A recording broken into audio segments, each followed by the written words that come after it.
Assalamualaikum warahmatullahi wabarakatuh. Sahabat beriman, kematian pasti akan datang menghampiri kapanpun dan dimanapun kita berada. Seperti firman Allah Subhanahu wa Ta'ala, di mana saja kamu berada, kematian akan mendapatkan kamu. Kendati pun kamu di dalam benteng yang tinggi lagi kokoh. Quran Surah An-Nisa ayat 78. Ketika manusia telah mati, maka segala urusan dunia telah berakhir. Tapi bagaimanakah dengan kehidupan setelah mati? Ternyata ada fase kehidupan setelah manusia berstatus almarhum dan almarhumah. Penasaran? Simak ulasannya dalam video ini dan tonton terus hingga akhir. Tapi sebelum lanjut, jangan lupa klik subscribe, like, dan lonceng notifikasi untuk mendukung channel ini agar terus menyiarkan syiar Islam.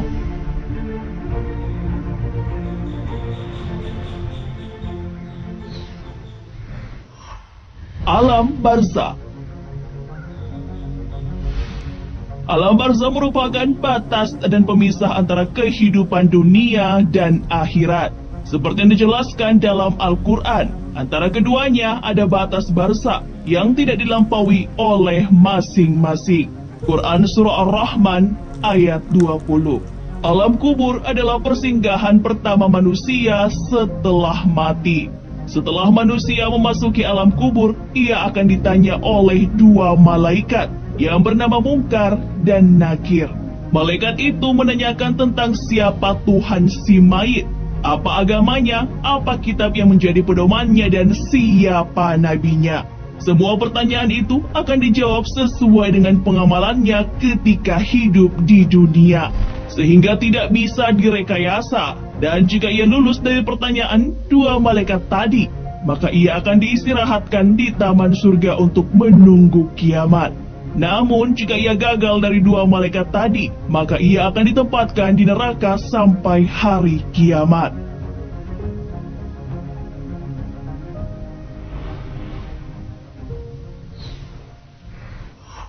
Hari kebangkitan, di mana semua makhluk dihidupkan kembali setelah mereka mati. Ketika malaikat Israfil meniupkan sangkakala yang pertama, maka semua makhluk akan binasa. Kemudian ia meniupkan untuk yang kedua kalinya, sehingga semua makhluk akan hidup kembali tanpa terkecuali. Seperti firman Allah Subhanahu wa Ta'ala, dan ditiuplah sangkakala, maka matilah siapa yang di langit dan di bumi, kecuali siapa yang dikehendaki Allah. Kemudian ditiup sangkakala itu sekali lagi, maka tiba-tiba mereka berdiri menunggu putusannya masing-masing. Quran Surah Az-Zumar ayat 68. Setelah itu, roh-roh kembali menuju jasadnya, dan manusia akan berdiri menghadap Allah Subhanahu wa Ta'ala.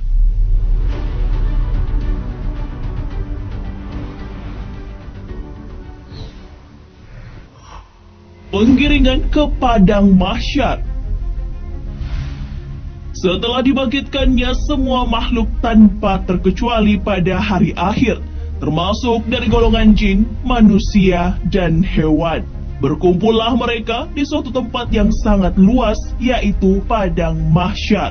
Di tempat ini semua makhluk dari bumi dan langit lapisan ketujuh akan diadili, seperti yang dijelaskan dalam firman Allah Subhanahu wa Ta'ala, yaitu pada hari ketika bumi diganti dengan bumi yang lain, dan demikian pula langit. Dan mereka semuanya di padang mahsyar berkumpul menghadap kehadirat Allah yang Maha Esa lagi Maha Perkasa. Quran Surah Ibrahim ayat 48.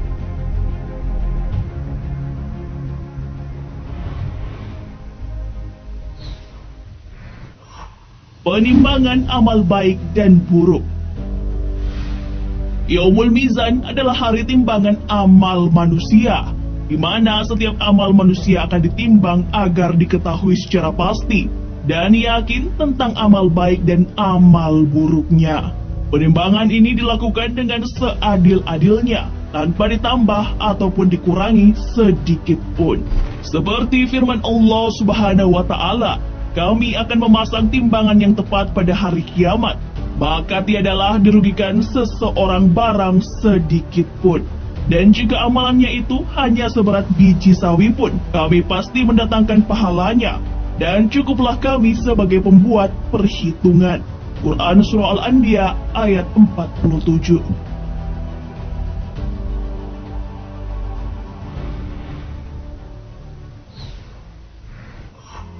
Yaumul Hisab. Hari perhitungan semua amal perbuatan baik maupun buruk manusia selama hidup di dunia. Sekalipun sebesar zarah, amalan manusia tidak akan lepas dari perhitungan Allah Subhanahu wa Ta'ala. Seperti dijelaskan dalam firman-Nya, sungguh kepada Kamilah mereka kembali. Kemudian sesungguhnya kewajiban Kamilah membuat perhitungan atas mereka. Quran Surah Al-Ghasyiyah ayat 25 hingga 26. Semua amal kebaikan sekecil apapun akan mendapatkan balasan.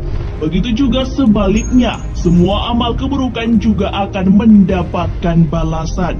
Dijelaskan pula dalam sebuah hadis, Rasulullah SAW sering berdoa di dalam sholat dengan mengucapkan Allahumma hasbini hisaban yasiro. Ya Allah, hisablah diriku dengan hisab yang mudah. Kemudian Aisyah radhiyallahu anha bertanya, tentang apa itu hisab yang mudah?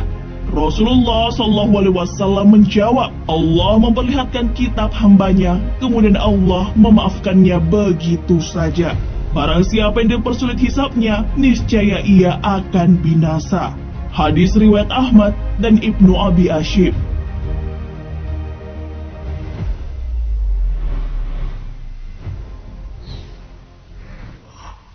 Melintasi jembatan yang lurus. Setelah melakukan proses hisab, semua manusia akan melewati jembatan yang lurus yang disebut dengan Shiratal Mustaqim. Jembatan ini terbentang di atas neraka yang menghubungkan dengan surga. Banyak orang yang jatuh ke neraka dan tidak sedikit dari mereka yang bisa melewatinya dalam kedipan mata ataukah secepat kilat. Seperti yang dijelaskan dalam sebuah hadis dari Aisyah radhiyallahu anhu bahwa Rasulullah SAW bersabda, neraka jahanam itu memiliki jembatan yang lebih tipis dari sehelai rambut dan setajam pedang. Di atas jembatan itu terdapat besi-besi dan pagar yang runcing. Keduanya akan mengambil apa saja yang dikehendaki Allah.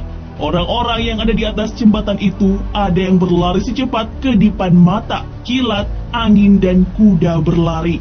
Para malaikat berkata, Ya Allah, selamatkan, selamatkan. Yang berhasil sampai di seberang jembatan diselamatkan.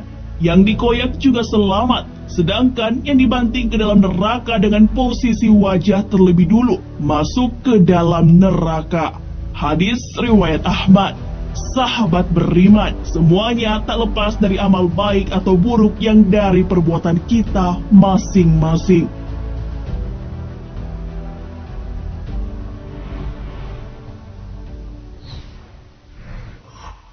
Surga. Surga adalah sebaik-baiknya tempat yang disediakan oleh Allah Subhanahu wa Ta'ala di akhirat kelak. Tempat ini dipersiapkan untuk orang-orang yang beriman dan beramal soleh. Seperti yang dijelaskan dalam firman-Nya, orang-orang yang beriman dan beramal soleh, bagi mereka kebahagiaan dan tempat kembali yang baik. Quran Surah Ar-Ra'd ayat 29. Ketakwaan seseorang juga akan menghantarkannya ke surga. Seperti dalam firman Allah Subhanahu wa Ta'ala, sesungguhnya orang-orang yang bertakwa itu berada dalam surga atau taman-taman dan di dekat mata air yang mengalir. Quran Surah Al-Hijr ayat 45. Di dalam surga terdapat banyak kenikmatan yang telah dipersiapkan oleh Allah Subhanahu wa Ta'ala untuk para umatnya.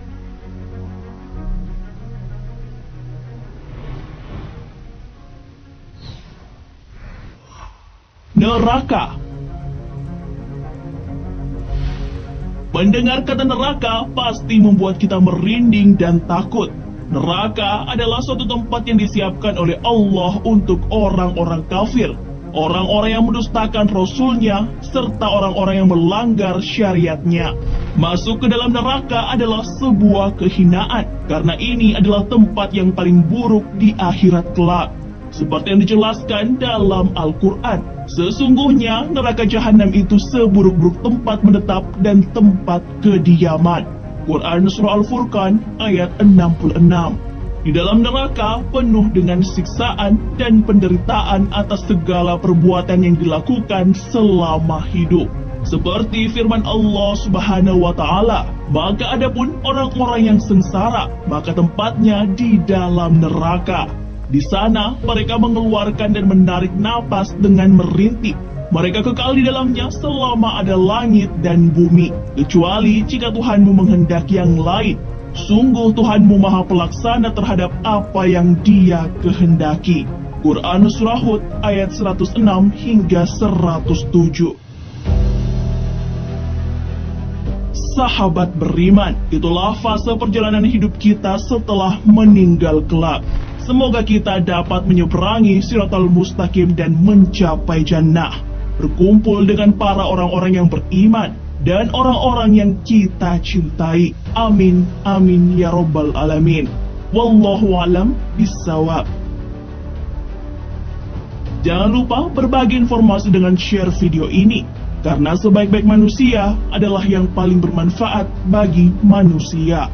Wassalamualaikum warahmatullahi wabarakatuh.